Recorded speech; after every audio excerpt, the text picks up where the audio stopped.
नमस्कार, मैं हूं अंजू पंकज। खबरों की खबर में आपका स्वागत है। आज हम बात करेंगे दीपू और उनके झंझटों की। दीपिका दीपिका दीपिका, जिस बात का डर था वही बात हो गई ना आपके साथ। आपके जेएनयू जाने पर हमने आपको कहा भी था कि क्यों आ बैल मुझे मार कर रही हो, क्यों कुल्हाड़ी पर अपना पैर रख रही हो। क्या जरूरत थी जेएनयू जाकर वहां हंगामा कर रहे वामपंथी छात्रों के फट्टे में हाथ देने की। वो तो हमेशा से ही ये सब करते आ रहे हैं। हर मुद्दे पर देश विरोधी नारे लगाना, गैंग वॉर करना, ये कोई नई बात नहीं है उनके लिए।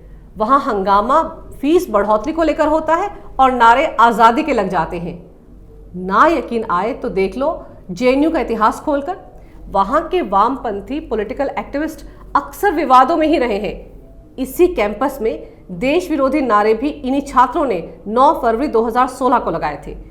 भारत की बर्बादी तक जंग रहेगी जारी, भारत तेरे टुकड़े होंगे इंशाअल्लाह इंशाअल्लाह, हमें चाहिए आज़ादी, लड़कर लेंगे आज़ादी। ये तमाम नारे इसी टुकड़े टुकड़े गैंग के लोगों ने लगाए थे, जिनके समर्थन में आप जा पहुंची जेएनयू। आखिर इतनी भी क्या जल्दी थी आपको? पूरा मसला समझे बगैर आप वहां चली गई। किसी से तो पूछ सकती थी ना कि जेएनयू दरअसल बला क्या है। देश विरोधी नारे लगाने के लिए गिरफ्तार हुए कन्हैया कुमार के साथ आपने मंच भी साझा किया। बड़ी इमोशनल हो गई थी आप जेएनयू छात्र संघ की अध्यक्षा आयशी घोष को जख्मी देखकर। हाथ जोड़े आप आंखें नम किए वहां चुपचाप खड़ी थी। बड़ा दर्द हो रहा था आपको सिर्फ आयशी घोष का दर्द देखकर। बाकी जख्मी छात्रों से तो आपको कोई वास्ता ही नहीं था। अगर आप सब जख्मी छात्रों से मुलाकात करती ना तो ये सवाल आपसे बार बार पूछे ही नहीं जाते। और अब जबकि दिल्ली पुलिस की जांच के बाद खुद यही आयशी घोष आरोपों के घेरे में है, तो क्या कहेंगे आप? दीपिका, जेएनयू में 150 नहीं हजारों स्टूडेंट पढ़ते हैं। सिर्फ 10% ही इस हंगामे में लगे रहते हैं। उन्हें पढ़ने पढ़ाने में कोई मतलब है नहीं। ये तो यहाँ आकर सिर्फ पढ़ने वाले छात्रों के लिए माहौल खराब करते हैं और इनका एजेंडा भी बिल्कुल साफ है। हंगामा करो, सुर्खियों में आ जाओ, रातों रात हीरो बन जाओ, स्टार बन जाओ, ताकि हाशिए पर खड़े वामपंथी दल आपको टिकट थमा दे। आपके साथ मंच पर खड़ा कन्हैया कुमार भी ऐसा ही नेता है। तो मैं आपको बता रही थी कि 10% छात्र ही यहाँ हंगामा करते, बाकी 90% तो पढ़ाई करना चाहते हैं। पूरे जेएनयू का माहौल इन्हीं 10% ने खराब करके रखा है और आप इन्हीं के समर्थन में वहां जा पहुंची। बाकी 90% अब आपके बारे में क्या कहेंगे? वो तो आपका विरोध करेंगे ही ना। अब इन 90% का समर्थन करने वाले ही तो हैं जो आपकी फिल्म का विरोध कर रहे हैं। वो कहते हैं ना, विनाश काले विपरीत बुद्धि। आपने अपना खेल खुद ही खराब कर लिया जेएनयू जाकर। बाकियों का तो पता नहीं, लेकिन आपके तो छपाक को लेकर बहुत सारे स्टेक भी दांव पर लगे थे।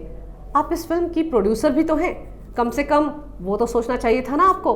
इतना दिमाग तो हर कोई इस्तेमाल करता है। देख लिया ना आपकी फिल्म छपाक का हाल। रिलीज के 3 दिन बाद कहाँ है आपकी फिल्म? इतने अच्छे सब्जेक्ट पर बनाई थी आपने ये film. Acid attack victim Laxmi Agarwal की रियल लाइफ स्टोरी थी। इसे हिट होने से कोई नहीं रोक सकता था। इसका सब्जेक्ट ही ऐसा है कि इसे हर राज्य टैक्स फ्री कर सकता था, लेकिन आपने खुद ही डेंट मार दिया। डेंट भी इतना तगड़ा मारा कि फिल्म रिलीज के पहले 3 दिन में सिर्फ 18 करोड़ के आसपास ही कमाई कर पाई। पहले दिन तो करीब 5 करोड़ के आसपास ही कमाए थे फिल्म ने। दीपिका, मैंने पहले भी कहा था कि मैं 7 जनवरी तक आपकी बहुत बड़ी फैन थी। तब तक मुझे भी इस फिल्म के हिट होने की पूरी उम्मीद थी, लेकिन अफसोस आपने खुद ही सारा खेल खराब कर दिया। उधर अजय देवगन की फिल्म तानाजी की कलेक्शन को देखिए। 3 दिन में इस फिल्म ने करीब 60 करोड़ रुपए कमा लिए हैं। आपको क्या लगता है, अभिव्यक्ति की आज़ादी सिर्फ आपको ही है, अजय देवगन को नहीं है? लेकिन क्या आपने उनका ट्वीट देखा? जरूर देखेगा दीपिका। उन्होंने साफ साफ लिखा है कि इंतजार करना चाहिए पूरे तथ्यों के सामने आने का, उसके बाद ही किसी नतीजे पर पहुंचना चाहिए। अब तो वो कंपनियां भी डर गई हैं जिनकी आप ब्रांड एम्बेसडर हैं। कई बड़े ब्रांड्स तो आपकी जेएनयू विजिट के बाद से काफी सतर्क हो गए हैं। कुछ ब्रांड्स ने तो चैनल से आग्रह भी करना शुरू कर दिया है कि आपसे जुड़े उनके विज्ञापनों को ज्यादा ना दिखाएं। ये क्या कर दिया आपने? विज्ञापनों और फिल्मों के लिए सबसे ज्यादा पैसा पाने वाली अभिनेत्रियों में आपका शुमार होता है। आप बड़े बड़े करीब 23 ब्रांड्स के साथ जुड़ी हुई हैं। कम से कम उनका ख्याल तो कर लेती। दीपिका, चढ़ते को हर कोई सलाम करता है, लेकिन गिरते हुए का साथ देना इस दुनिया का दस्तूर ही नहीं है। लेकिन आप तो बॉलीवुड में चल रही भेड़ चाल का शिकार हो गई। अनुराग कश्यप सरीखे कुछ एक फिल्मकार दिन रात ट्वीट करते रहते हैं, सरकार विरोधी प्रधानमंत्री मोदी और देश की नीतियों के खिलाफ अनाप शनाप लिखते रहते हैं।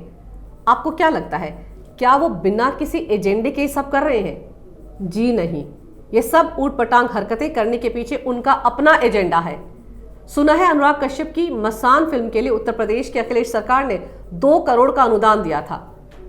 अब वैसा ही अनुदान वो योगी सरकार से भी मांग रहे हैं। सांड की आंख और मुक्केबाज इन दोनों फिल्मों के लिए उन्होंने बाकायदा चिट्ठी लिखकर 2-2 करोड़ का अनुदान मांगा है योगी सरकार से। अनुदान वाली चिट्ठियां सोशल मीडिया पर भी देखी जा सकती हैं। अभी तक ये राशि उत्तर प्रदेश सरकार ने रिलीज नहीं की है। अब समझ में आया अनुराग कश्यप का झोल। बड़ी तारीफ की थी उन्होंने आपके जेएनयू जाने की, बाकायदा ट्विटर अकाउंट पर आपकी डीपी भी लगा दी थी, और आपको भी गुमा हो गया था कि पता नहीं आपने कौन सा तीर मार दिया है। टुकड़े टुकड़े गैंग की स्वरा भास्कर भी तो एक एजेंडे के तहत ही काम कर रही हैं। काम भले ही कम हो उनके पास, लेकिन नौटंकी तो चलती रहनी चाहिए ना, फिर वो बड़े पर्दे पर हो या सोशल मीडिया पर हो। लाइमलाइट तो उन्हें भी चाहिए ना। इनके ट्वीट या शाबाशें आपके काम नहीं आएंगी। उधर शिवसेना के नेता संजय राउत भी खुलकर आ गए हैं आपके समर्थन में।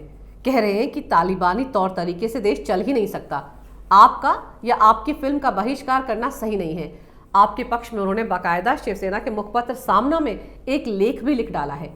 इतनी ही चिंता हो रही है उन्हें आपकी और आपकी फिल्म की, तो करवा देना उसे टैक्स फ्री।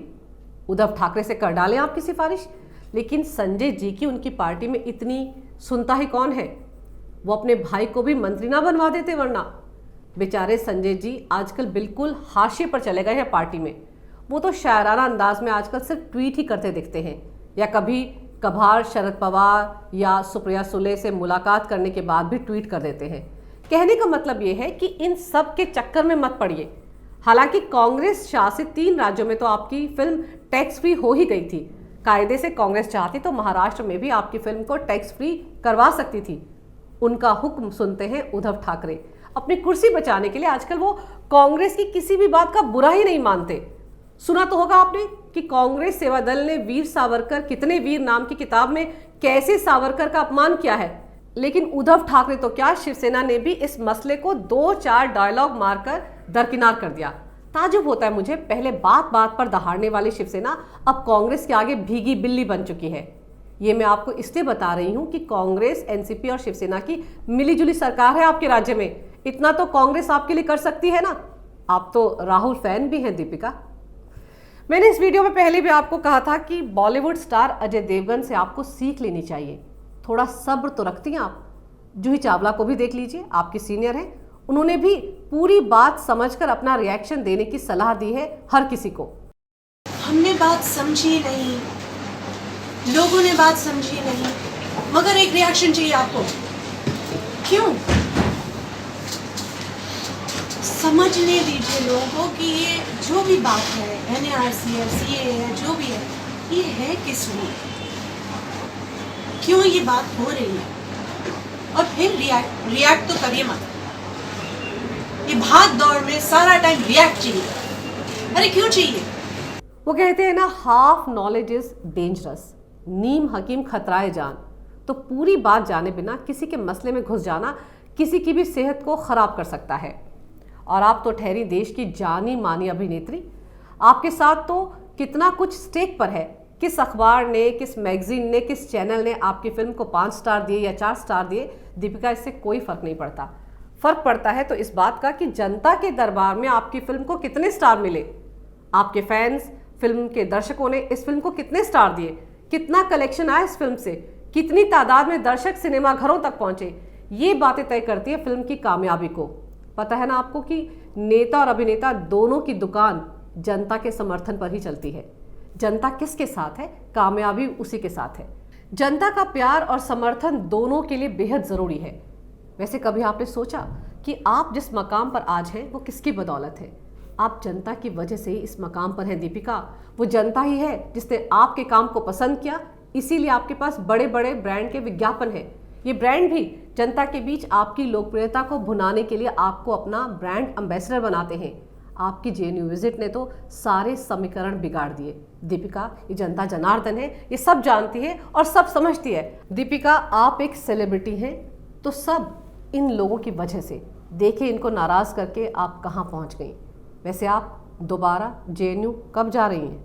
अगर आपको मेरा ये वीडियो अच्छा लगे तो कृपया इसे लाइक करें, शेयर करें और हमारे चैनल को सब्सक्राइब करें। देखते रहिए कैपिटल टीवी। अगर आपको हमारा वीडियो पसंद आया हो तो इसे लाइक करें, हमारे चैनल को सब्सक्राइब करें और हाँ, बेल आइकन दबाना ना भूलें ताकि आप तक हमारे वीडियो की नोटिफिकेशन पहुंचती रहे। आप अपना सुझाव हमें कमेंट बॉक्स में दे सकते हैं। हमारे साथ जुड़ने के लिए शुक्रिया।